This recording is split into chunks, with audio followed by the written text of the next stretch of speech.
hoje eu estou encarregada de conversar com vocês sobre esta parábola, parábola das bodas da festa nupcial.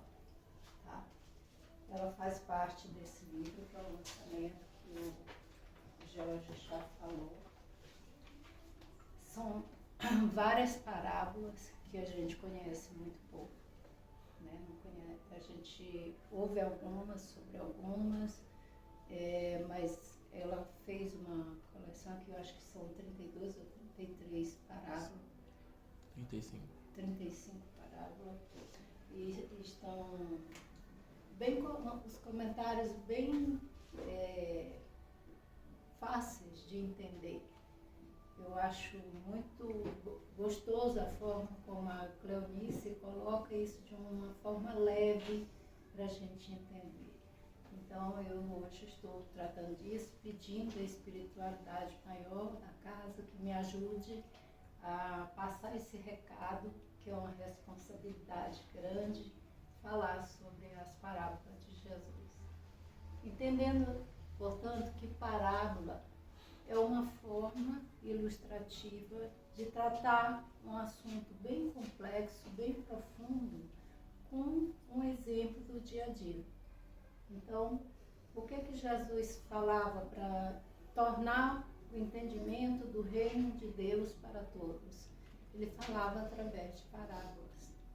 E esta parábola, né, a parábola da boda da festa nupcial, vou ler primeiro e depois eu vou comentar trechos, cada trecho, como eu fui ouvindo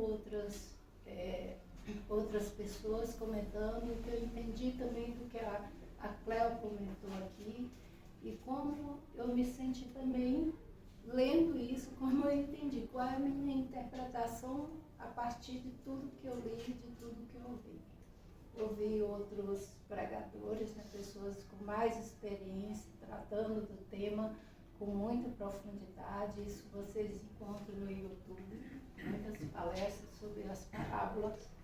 Então é importante a gente conhecer o que ele quis dizer e que ainda está nos dizendo. O que Jesus quis dizer para nós, o que ele queria que a gente entendesse sobre esse reino de Deus, que a gente ainda não compreendeu naquilo que tem profundidade.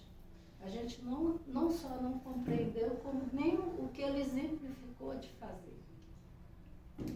Aqui, ó, o reino, ele começa assim: o reino dos céus é semelhante a um rei que celebrou as bodas de seu filho e enviou o seu servo a chamar os convidados para a festa. E estes não quiseram vir. Enviou ainda outros servos com este recado: dizei aos convidados que tenho já preparado o meu banquete, as minhas reses e os meus cevados estão mortos e tudo está pronto, vinde às bodas. Mas eles não fizeram caso e foram para o seu campo, outro para o seu negócio, e os outros, agarrando os servos, os ultrajaram e mataram. Mas irou-se o rei e mandou as suas tropas exterminar aqueles assassinos e incendiar a sua cidade. Então disse aos servos: as bodas estão preparadas, mas os convidados não eram dignos. E depois as encruzilhadas dos caminhos, chamai para as bodas a quantos encontrardes. Indo aquele servo pelos caminhos, reuniram todos os que encontraram, maus e bons, e a sala nupcial cheia de convivas. Mas, entretanto, o rei, para ver os convivas, notou-lhe um homem que não trajava veste nupcial e perguntou: amigo, como entraste aqui sem veste nupcial? Ele, porém, emudeceu. Então o rei disse aos servos: atai-o de pés e mãos e lançai-o nas trevas exteriores. Ali haverá choro e ranger de dentes, porque muitos são chamados, mas poucos escolhidos. Bom, qual era o contexto dessa parábola? O que estava acontecendo? Isso aqui, essa parábola foi falada por Jesus no templo. E foi uma semana antes dele ser condenado e morto. Então o contexto é esse. Ele tinha entrado em Jerusalém, montado no jumento, e foi muito aplaudido. E ali ele se mostrou como filho de Deus. Ali ele foi reconhecido, quando ele entrou, né, em Jerusalém, montado nesse jumento, ele foi reconhecido como filho de Deus. Então imagina, já havia todo um questionamento sobre as ações de Jesus. Né? Os judeus não estavam contentes como ele estava agindo e como as pessoas estavam acompanhando aquele homem, que não pertencia à igreja deles, não pregavam como eles, né? Não cobravam, então estavam ensinando, fazendo milagres e levando aquele povo que ia para a sinagoga, já ia atrás de Jesus, porque encontrava resposta. Aliviava os seus corações, aliviava suas dores, curavam suas doenças. Então eles estavam procurando o mestre dos mestres. Eles estavam tramando desde o início, desde quando Jesus começou seu apostolado, eles já começaram a querer conhecer e a tramar contra Jesus. Então tudo, e aí ele chega, e ali, quando ele chega em Jerusalém, ele se comporta já como filho de Deus. Ali ele diz realmente para que veio. Então, era tudo o que ele estava precisando para a condenação de Jesus. E o que eles queriam? Né? Então, esse é o contexto onde ele vai pronunciar essa parábola, mas dentro de uma sinagoga, que ele é chamado para ser interrogado, e eles querem saber. Eles querem saber como ele ia se comportar. Agora nós vamos realmente investigar e vamos... fizeram várias perguntas, né? Interrogaram ele para poder ver se ele se traía, se ele dizia algo que podia ser usado contra ele mesmo. Aí Jesus vem, na sua sabedoria, aí fala da festa. E agora vamos pensar, quem rejeitaria um convite do rei? Olha só, ele não falou, geralmente ele falava de pai e filho.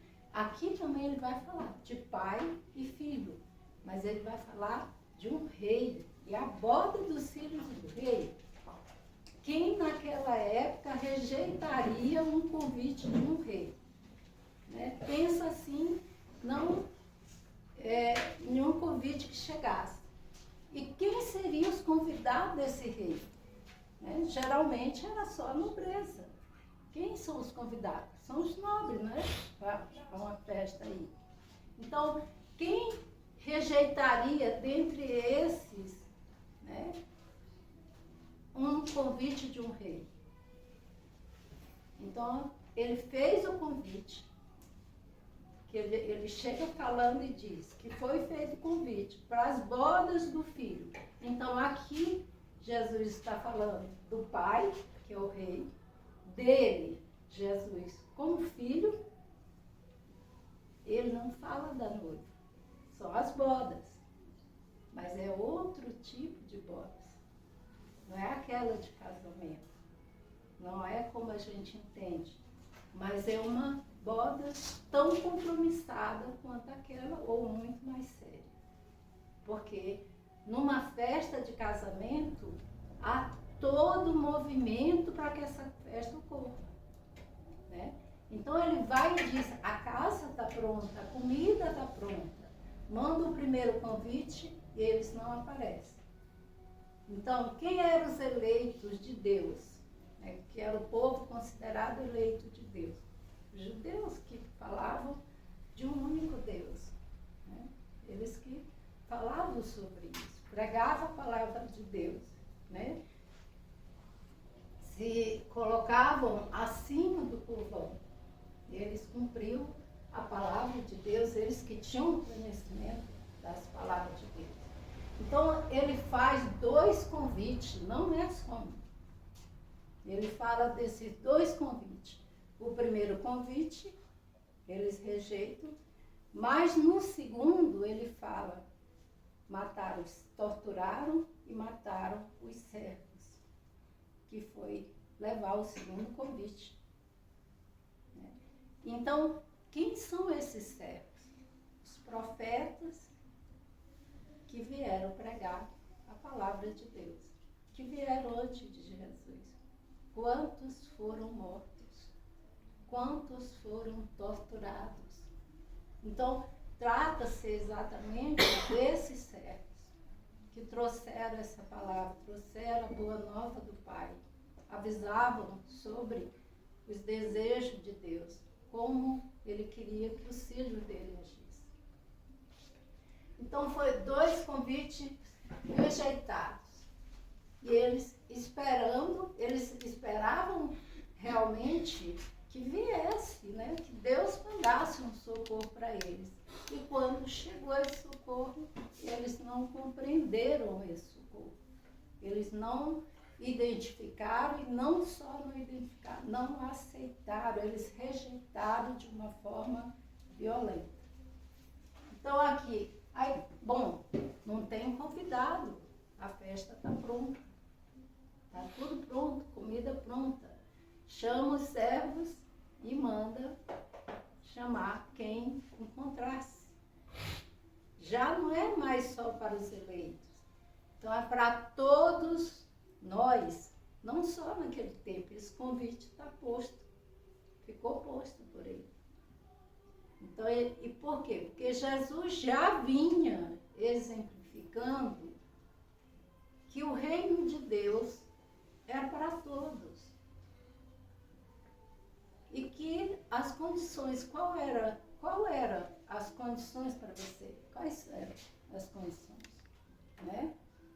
Você precisava agir como cristão, melhorar seu coração, ser caridoso. E pode ver, dentro do ministério, pouco tempo que ele exerceu esse ministério, ele sempre pregou caridade, ele exerceu essa caridade, ele colocava os apóstolos dele, né, para ajudar, para acolher. Então, era totalmente diferente.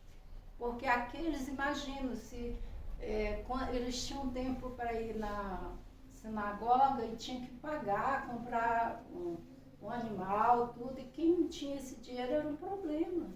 Né? E lá não precisava. Precisava o coração estar puro. Né? E aí tem uma coisa que... Qual a razão da rejeição também de Jesus? Porque ele não atendia os interesses particulares. Porque dentro dos judeus, a gente sabe, tinha a divisão, fariseus e saduceus. Né? Os fariseus eram comerciantes, classe média, e os saduceus eram os nobres, eram os ricos, eram os cultos. Então, uns dominavam a sinagoga e os outros o sinédrio. Né? Então, aqui você vê, eles brigavam entre si. Um acreditava, os fariseus eram bem rígidos em relação à lei de Moisés, mas não conseguiu cumprir aquilo que eles exigiam do povo que cumprisse. Eles mesmos não conseguiam fazer isso, de tão rígida que era a lei. Então, pregar a lei de Deus, falar sobre ela, exigir o cumprimento, mas ao mesmo tempo não ter condições de fazer aquilo que está ensinando. O que o mestre faz? Jesus faz o contrário. Primeiro, ele faz, né? Ele exemplifica como deve ser. deveríamos agir. Então, ele primeiro faz, depois ele fala. Então, muda totalmente, né? Os saduceus não contavam muito, a questão financeira era muito mais importante para eles. Então, a questão espiritual para eles não era importante. Os fariseus era, mas dentro daquilo que atendia o interesse deles, né? Então, olha só, vem um homem que é judeu, fala sobre um Deus amoroso, não é mais aquele Deus punitivo, é um Deus amoroso, um Deus que acolhe, um Deus que olha para todos com sentimento de amor imenso, não discrimina pelas condições sociais, pelas condições de saúde, porque também aquele que tinha problema, né, de saúde, os leprosos, tudo eram rejeitados, os que eram aleijados, tudo eram realmente como a escória da sociedade. Já aquele homem que chega na sua simplicidade, tem um coração imenso, está sempre disposto a acolher, a receber a quem quer que seja, e recebia todos. E foi criticado por isso. Todos os que procuraram por ele foi acolhido, foi ouvido por ele. Tanto romanos como fariseus também, né? E todos os outros. Aqueles que exerciam o cargo alto, né, em Roma, né? A gente sabe das histórias que tem do Emmanuel, né, na época, que procurou até à noite para não ser visto por ninguém, encontrando Jesus na época que ele era do comando, né? Então, veja só, muda muito. Imagina como seria onde você tem uma pobreza, acho que é uma pobreza ali acima de 80%, e esse povo, de repente, se sente acolhido, ouvido, amado, se sente gente. Porque uma das coisas que se percebe também é que quando a pessoa está numa condição de miséria, numa condição de rua, ele não é reconhecido como um dos nossos até hoje. Há uma rejeição nossa em relação a isso. Imagina naquela época. Ainda não temos o amor suficiente em nosso coração para acolher essas pessoas. Que são pessoas, a gente diz assim, mas está nessa situação porque quer, tem família, às vezes tem realmente família. Mas que dor esta pessoa está passando. Que dificuldade ele tem de processar essa dor. Então, se hoje a gente não entende, imagine há mais de 2000 anos. Como foi isso? Como era para essas pessoas? Né? Que dificuldades elas enfrentavam? E como foi saber que não estava esquecido aqui nessa terra? Saber que era amado, saber que Deus se importava com eles e que valia a pena estar aqui, porque podia ainda contar na vida espiritual com o reino de Deus. Então, essa é a razão da rejeição de Jesus, da perseguição e de não somar esforços com ele, né? Não havia esse interesse. E aí tem uma coisa que eu coloquei aqui, o penetra, né, que aparece. Quando você vai estudar um pouco sobre essa questão de rei, tudo, o rei, quando tinha esses jantares, tudo, ele não se juntava com seus convidados, ele ficava numa sala reservada. E depois é que ele ia cumprimentar seus convidados. E aqui dá essa ideia também, que de repente o rei chega na sala e diz, não está, porque que não está com essa veste oficial, né? Que ele pergunta aqui. Amigo, como entraste aqui sem veste nupcial? Outra coisa importante, que veste nupcial, porque se a gente olhar, foram nas estradas, nas encruzilhadas, encontraram quem estava no caminho. Então essas pessoas não tinham recurso para comprar as suas vestes. Então por que cobrar desse que estava sem veste? Eu sempre me perguntei sobre isso, mas por que cobrar dessa pessoa que está sem a veste nupcial? Né? Porque que, se é uma pessoa de rua, bom, a ideia é que havia uma veste nupcial que era fornecida pelo rei.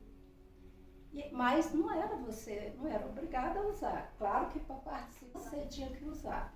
No caso, esse não usou. Então vamos pensar aqui que este que não usou, por que não usou? O compromisso. Então, aqueles que estavam na rua e que aceitaram os convites, né, todos aceitaram e foram, esse foi convidado. Ele estava de penetra por quê? Porque ele não vestiu, ele não aceitou as condições que eram exigidas. Mudança de coração. Então, e outra coisa, dentro da Bíblia, essa questão de roupa é muito importante, ela é muito mais moral e espiritual do que essa roupa que a gente usa, essa indumentária. Olha a Eva lá, com a história da Eva e do Adão. A primeira coisa com o pecado, fica nua. Os dois ficam nus. Então, essa questão de roupa, ela é importante, mas não é esta roupa que a gente usa. A roupa tem a ver com aquilo que o Pai nos veste. Ele nos veste de acordo com nossa moral, com nossa evolução. Nós vamos mudando. Olha como são os espíritos evoluídos, como são narrados por André Luiz. Quando eles atingem certa elevação espiritual, como que eles chegam, as roupas que eles chegam. Então, olha só, essa é a roupa. A roupa é a mudança interna, aquilo que está no coração, aquilo que é de bom, é a mudança que precisamos todos fazer. Então, eu acho que dentro de tudo aqui, eu fiquei perguntando assim, aí eles, muitos são chamados, poucos os escolhidos. Por quê? Porque quantos querem realmente abrir mão de poder, de grana para melhorar internamente. E não é que o Pai exige que a gente fique numa pobreza franciscana. Não é isso. O que é isso? É não desfazer de preconceito, de orgulho, né? De vaidade, de egoísmo.